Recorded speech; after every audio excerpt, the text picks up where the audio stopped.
Hello नमस्कार दोस्तों, मैं अपने चैनल पे आपका स्वागत करती हूँ। आस्था की परीक्षा आपकी तब पूरी होती है जब आप भगवान से कुछ मांगो और उसके बाद आपको वो चीज़ ना मिले, फिर भी आपके मन से अगर धन्यवाद निकलता है। तो इसी पॉइंट के साथ मैं अपनी कहानी की शुरुआत करती हूँ। एक बहुत बड़ा भक्त जो भगवान के मंदिर में जाता है और भगवान से दंडवत करता है, बातें करता है। तो वो भगवान से बात करता है और बोलता है, भगवान आप इतने वर्षों से कब से यहाँ पे खड़े हो, आप थक जाते होगे। चलिए मैं आज आपको बोलता हूँ कि आप कहीं आराम करके आओ और मैं आपकी जगह खड़ा हो जाऊँगा। तो भगवान बोलते हैं, अरे नहीं, मैं नहीं जाऊंगा ना तो मेरी व्यवस्था सारी वो डगमगा जाएगी। भक्त बोलता है, नहीं नहीं, आप जैसा बोल के जाओगे मैं वैसा ही करूँगा। मैं यहाँ पे खड़ा हूँ, आप थोड़ी देर शाम तक आराम करके आओ।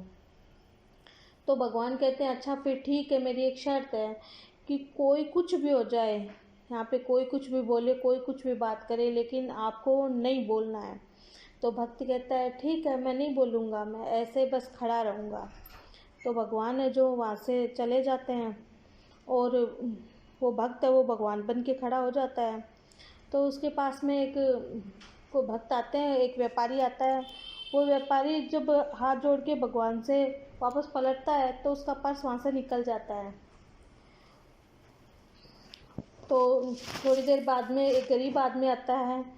वो भगवान को दंडवत करता है और बोलता है, हे भगवान, मैं बहुत गरीब हूँ, मेरे पास खाने के लिए अन्न भी नहीं है, मेरे बच्चे भूखे बैठे हैं, अगर आप मुझे थोड़े से पैसे दे दो तो मेरे बच्चे भूखे नहीं सोएंगे।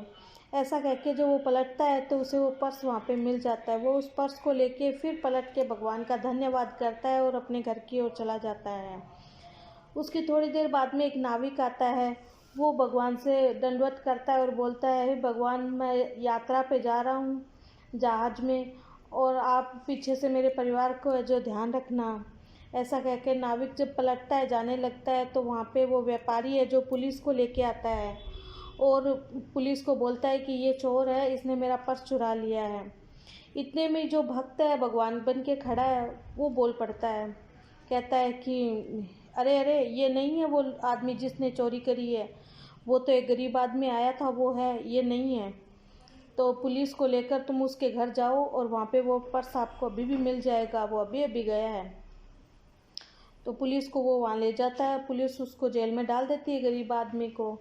और इधर जो भगवान है वो आते हैं, पूछते हैं कि भाई कुछ गड़बड़ तो नहीं हुई। तो जो भक्त है वो बताता है कि आज ऐसा ऐसा हुआ, मैं ऐसे बोला फिर। तो भगवान ने कहा, अरे तुमने क्या किया, मैंने तुमसे यही शर्त तो रख के गया था कि तुझे बोलना नहीं है, जो भी कुछ हो जाए बोलना नहीं है। मैंने जो योजना बनाई थी तुमने सारी बिगाड़ दी।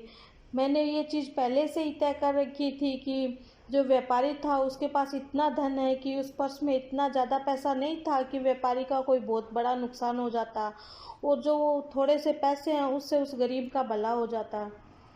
जो वो नाविक है उसका लिखा हुआ था कि वो नाव में वहाँ पे जाएगा, जहाज में, वो जहाज डूब जाएगा और वो नाविक वहीं मर जाएगा, उसकी स्त्री है जो विधवा हो जाएगी।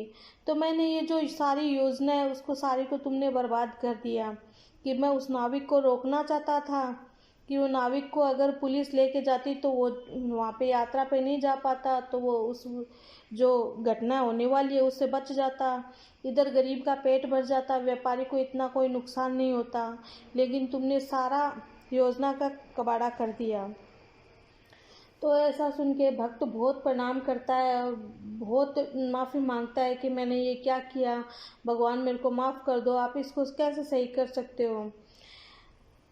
तो ये सब चीज़ है कि जो भगवान का प्लान है उसके प्लान के हमारे आगे हमारा प्लान कुछ भी नहीं है। भगवान ऐसी चीज़ें, ऐसा ग्रह चक्र ऐसे जचाए रखता है कि आप जो अपने मन का हो तो भी अच्छा, अगर नहीं हो तो भी अच्छा। उसकी व्यवस्था ऐसी बनाई हुई है कि कई बार हम समझ नहीं पाते हैं कि वो क्या कहना चाह रहा है, क्या करना चाह रहा है। इसलिए सब कहते हैं कि जो अपने मन का हो तो अच्छा, अपने मन का नहीं हो तो और भी अच्छा। तो इसी के साथ धन्यवाद, मैं अपनी कहानी को समाप्त करती हूँ।